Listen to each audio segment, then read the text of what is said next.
Okay, so I titled my last video, This.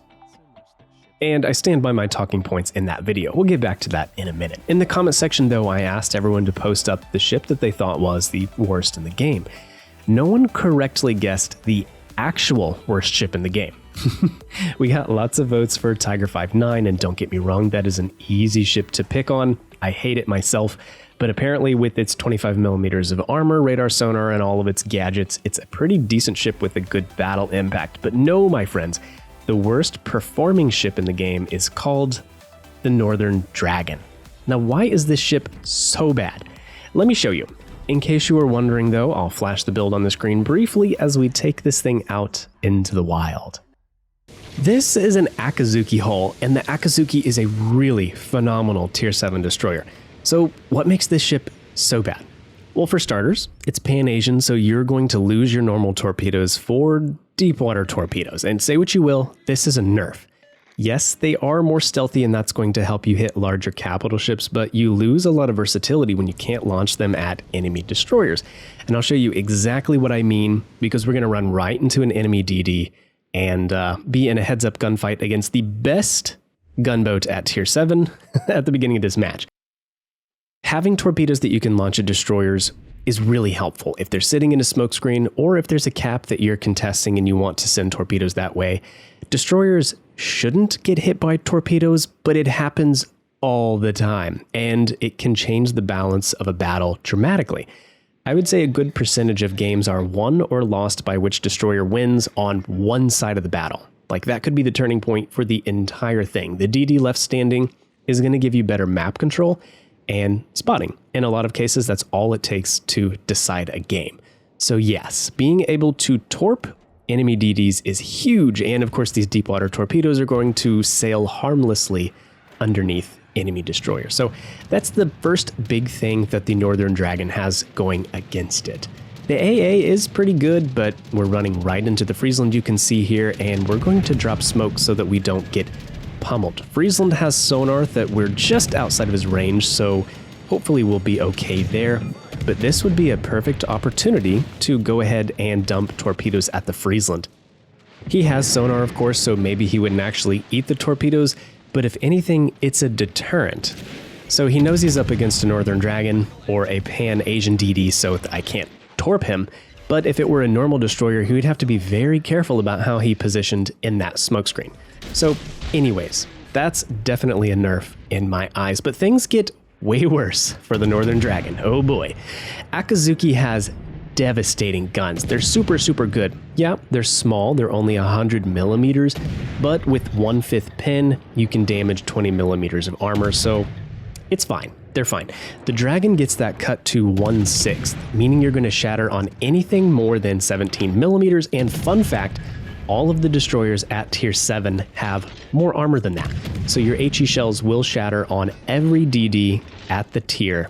You have to use the AP basically. This is a totally AP-centric destroyer. So to make up for it, the Northern Dragon has improved AP pin angles. They're going to be the same as ZF6, Z31, Elbing, Felix, and the Merker. So you definitely have to use the AP, and you can watch here, we're going to use it to pretty good effect against the Friesland, and luckily my teammates are paying attention, and they'll help me gun this guy down as he just kind of YOLO rushes us here with the sonar. I don't know, maybe not a bad play, maybe a very bad play, I don't know, but we'll get the better of him just using our back guns here, and with our teammates' help, thank you to the Zeton. So, the AP, you would think, using the AP, this could be a very powerful gunboat, having those improved pin angles. It could be, except your reload gets nerfed by almost 2 seconds, so a lot less DPM or ability to deal damage than the Akazuki gets.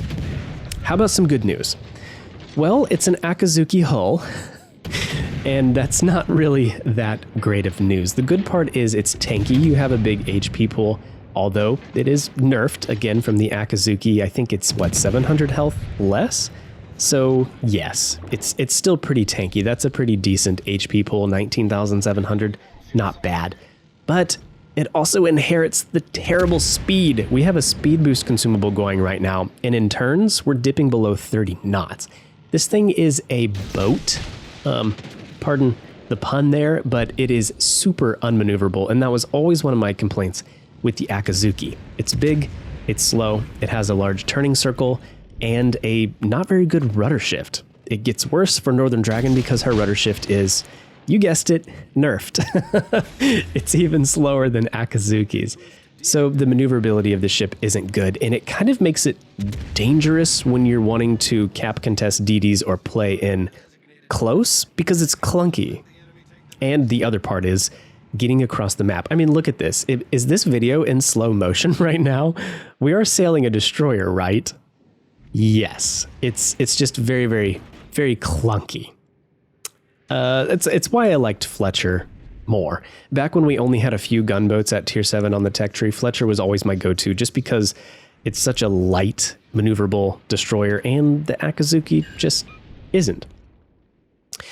So the beginning of this match, we're doing okay. We got the Friesland off of the board. We lost a lot of health, but that's okay. And we're using one of the high points of Northern Dragon, and that is her stealth. I think we have a 5.1 concealment on this build, so not bad at all. Now, Massachusetts looks a little preoccupied going for our cruiser over there, so we're going to take this opportunity to hit him with some shells. Now, in hindsight, this actually wasn't that good of a play because we are going to be spotted for a while and take more damage from the middle of the map. And being below 5,000 health in a DD basically just turns you into a torpedo boat. So while I was trying to save our cruiser over there on that flank, and hey, maybe I succeeded, it's going to cost me a little bit more HP that I really didn't have to give up. And that is, just going back to the speed and the size of this ship, you're an easy target to hit. You're not exactly outrunning any shells like a French destroyer in open water. So open water gunboating can be kind of dangerous, even for a ship like Helena that has pretty floaty shells. In the last video, I mentioned there are no bad ships in World of Warships, and well, here we are in the worst ship in World of Warships.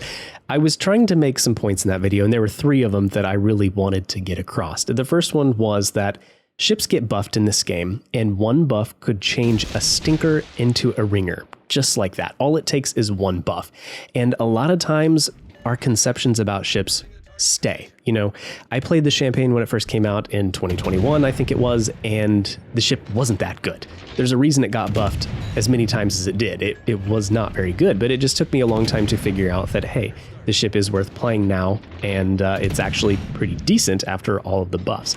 The second point that I was trying to make in that video was that as you grow as a player and get better, ships that didn't work for you before might start to work for you because you're a better player. You know what to do, and you can get performance out of ships that aren't really that good, or they weren't good, when you first played them. So that was the second point that I was kind of trying to make in that video. And then the last thing, some ships are considered bad because players don't understand how to play them or play to that ship's strengths. Northern Dragon could fall into that category here. If you just got the ship for, Lunar New Year, and you took it out and you're pretty new at the game and you use the HE and you fought against a destroyer and you're like, hey, I'm not dealing any damage to this destroyer, then you might say, hey, this ship sucks. So understanding the weaknesses and playing to the weaknesses of ships can make them okay. Now, at the end of the day, though, don't get me wrong, this ship is bad. It's worse than Caprice, and it takes a lot for me to say that because you guys know how much I dislike the Caprice. Northern Dragon is straight up bad. It's not going to stop us from winning this match, though, or having a pretty good game, actually. So, yeah. We're low health. The cruiser is right over here, and I didn't know if he was rushing me or not. It's a York. He has, 5.7 kilometer sonar or 5.4?